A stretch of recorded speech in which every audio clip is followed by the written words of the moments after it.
بسم اللہ الرحمن الرحیم۔ شروع اللہ کے نام سے جو بڑا مہربان نہایت رحم والا ہے۔ 500 سال کی عبادت ایک نعمت کے بدلے میں ختم۔ اپنی عبادت پر ناز نہیں کرنا چاہیے۔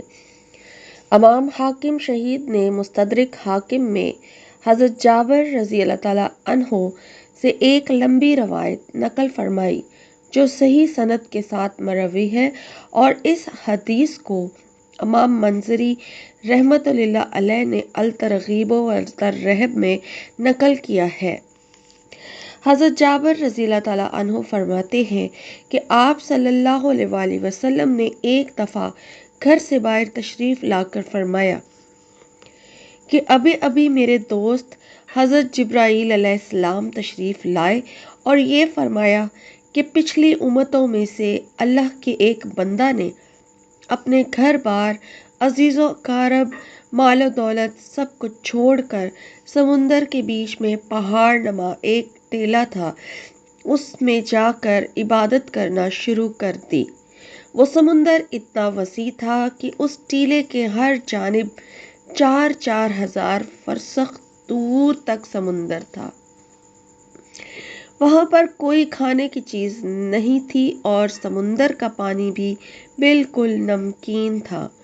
اللہ تعالیٰ نے اپنے فضل سے اس میں ایک انار کا درخت اگا دیا اور انگلی کے برابر میٹھے پانی کا ایک چشمہ جاری کر دیا۔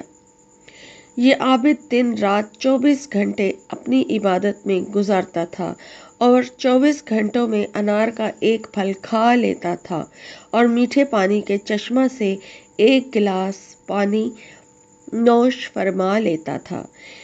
اسی حالت میں 500 سال گزر گئے۔ 500 سال کے بعد جب اس عابد کی موت کا وقت آیا تو اس نے اللہ تبارک تعالیٰ سے یہ دعا مانگی کہ سجدہ کی حالت میں اس کی روح پرواز کر جائے، اس کی ناش مٹی وغیرہ ہر چیز پر حرام کر دی جائے اور قیامت تک سجدے کی حالت میں صحیح سالم رہے۔ تو اللہ تعالیٰ نے اس کی دعا قبول فرمائی۔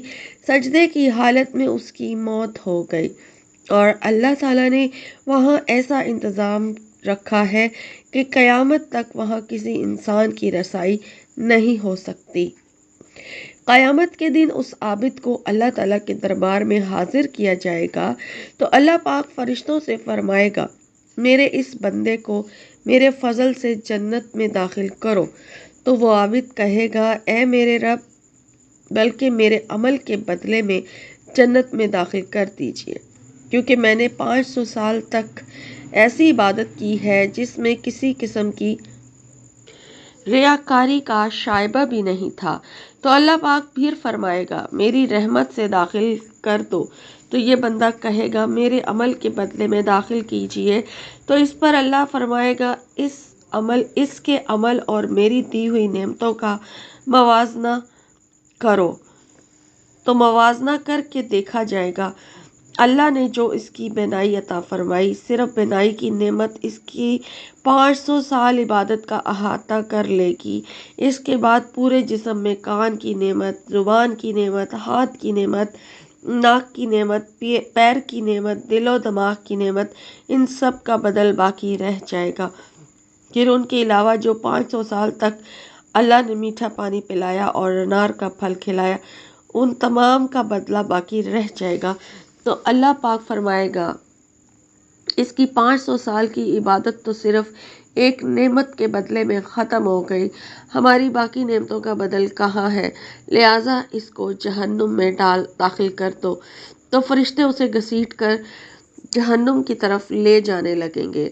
تو وہ چلانے لگے گا، اے میرے رب، محض اپنی رحمت سے مجھے جنت میں داخل فرما دیجیے۔ تو اللہ کی طرف سے اسے کہا جائے گا، تجھے تو اپنی 500 سال کی عبادت پر بڑا ناز تھا، اب تیری عبادت کہاں چلی گئی؟ اور میں خطرناک سمندر کے بیچ میں سے تجھے انار کے پھل کھلانے اور 500 سال تک مسلسل میٹھا پانی میں نے تجھے پلایا، میری ان نعمتوں کے بدلے تم کیا لائے ہو؟ وہ کہے گا، اے اللہ تو اپنی رحمت سے مجھے جنت میں داخل فرما دے، تیری رحمت کے بغیر کچھ نہیں ہو سکتا۔ پھر آخر میں جب حجت تمام ہو جائے گی تو وہ اللہ تعالیٰ فرمائے گا میری رحمت اور فضل کے ذریعے اس کو جنت میں داخل کرو، پھر وہ اللہ کی رحمت ہی کے ذریعے جنت میں داخل ہوگا۔ سبحان اللہ۔ ایسی اچھے واقعات جاننے کے لیے، سننے کے لیے میرے چینل کو سبسکرائب کیجیے۔ شکریہ۔ اللہ حافظ۔